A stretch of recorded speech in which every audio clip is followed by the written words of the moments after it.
তীব্র গরমে শুকিয়েছে নদীর জল। তীব্র দাবদাহে শুকালো নদীর জল। চলছে বাইক, দেখে মনে হবে মাঠ, কিন্তু আসলে নদী। হিঙ্গলগঞ্জ ও বসিরহাট উত্তর বিধানসভার সংযোগস্থলে নদী শুকিয়ে বিলে পরিণত হয়েছে।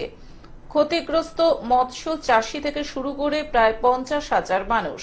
কি হেঁটে পারান প্রতিদিন প্রতিদিন কি বলবেন, চর পড়ে যাচ্ছে দিন দিন। আমি তো 10 সাল থেকে আসছি, খুবই খারাপ অবস্থা। কি বলবেন, এই অবস্থা মজে যাচ্ছে। কি বলবো আর বলো, তো আর বলার তো কিছু নেই। তো পার হতে হয়, কষ্ট করে তো পার হতে হয়। স্কুলে তো দেরি হয়, বাচ্চাদেরও অসুবিধা হয়, আমাদের তো বিভিন্ন অফিসে কাজ টাজ করতেও অসুবিধা হয়, টাইম মতো যেতেও পারি। এটা কি চাইছেন, কি দাবি হবে? দাবি তো এটা একটু কংক্রিটের হলেই ভালো হয়। ভেসে নিলে উত্তর 24 পরগনার বসিরহাটের হাসনাবাদ ব্লক ভবানীপুর ও পার ভবানীপুরের মাঝখান দিয়ে বয়ে গেছে ডাসা নদী। আর তীব্র দাবদাহে শুকিয়েছে নদীর জল। নৌকা চলাচল বন্ধ, নদীর মাঝখান দিয়ে চলছে বাইক, নদীতে বন্ধ ফেরি চলাচল। জল নেই, না থাকার মতো। তাই হ্যাঁ, এপার থেকে ওপারে। ওই পথে জোয়ারের সময় একটু জলও হয়, ভাটার সময় জল থাকে না। আচ্ছা, এবার আমরা হেঁটে পার হচ্ছি।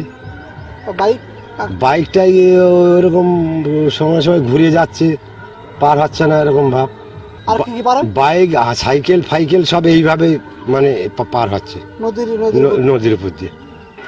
একদম জল শুকিয়ে নৌকা ডাঙায় বাধা রয়েছে, যাত্রীরা অনায়াসে যাতায়াত করছেন। সেই ছবি দেখা গেল ডাসা নদীর একাধিক জায়গায়। সুন্দরবনের হিঙ্গলগঞ্জ ও বসিরহাট উত্তর বিধানসভার সংযোগস্থলে ডাসা নদীর অবস্থা এই রকমই। বারবার সংস্কারের কথা বললেও আজও নদী সংস্কার হয়নি। গেছে, এখানে নদী বুঝে গেছে প্রায়। তো এই আমাদের বরাবর সমস্যা, এইভাবে আমাদের চলতে হয় নিত্যদিন, খুব সমস্যা। নদী কোথাও কি এরকম বাইক চালিয়ে নদী পার হওয়া যায়? না, আমাদের এখানেই প্রথম, এরকম আমরা আর কোথাও দেখিনি। যার কারণে নদীর জল শুকিয়ে যাচ্ছে। বারবার সেচ দপ্তরকে জানিয়েও কোনো লাভ হয়নি। কেন্দ্রীয় সরকারকে জানালে বরাদ্দ হয়নি অর্থ। বিপাকে পড়েছে দুই বিধানসভার প্রায় 50,000 মানুষ।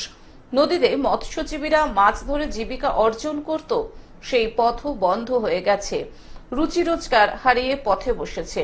এলাকার মানুষ চাইছেন দ্রুত এই নদী সংস্কার হোক, না হলে ভয়ঙ্কর বিপদের মধ্যে পড়তে হতে পারে সুন্দরবনের প্রান্তিক মানুষদের।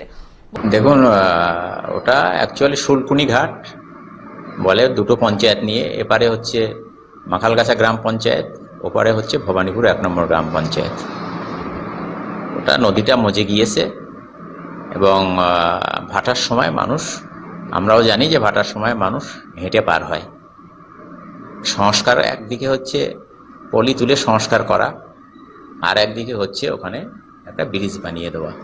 এবং দীর্ঘদিন ধরে ওখানকার মানুষের একটা দাবি আছে, যেহেতু নদীমাতৃক এলাকা, নদী উপর দিয়ে পারাপার করতে হয় এবং দীর্ঘদিন ধরে তাদের একটা ব্রিজের দাবি আছে। আমরা আমাদের মাননীয় মুখ্যমন্ত্রী মমতা বন্দ্যোপাধ্যায়ের কাছে আমাদের হাসনাবাদ ব্লকের তরফ থেকে আমরা নিশ্চিতভাবে বলবো, যাতে সাধারণ মানুষের কথা বিবেচনা করে ওখানে একটা ব্রিজ বা সেতু নির্মাণ করা যায়। বসিরহাট থেকে সৌমাভু মণ্ডলের রিপোর্ট, গ্লোব নিউজ। এখন থেকে গ্লোব টিভি দেখুন আপনার স্মার্টফোনেও।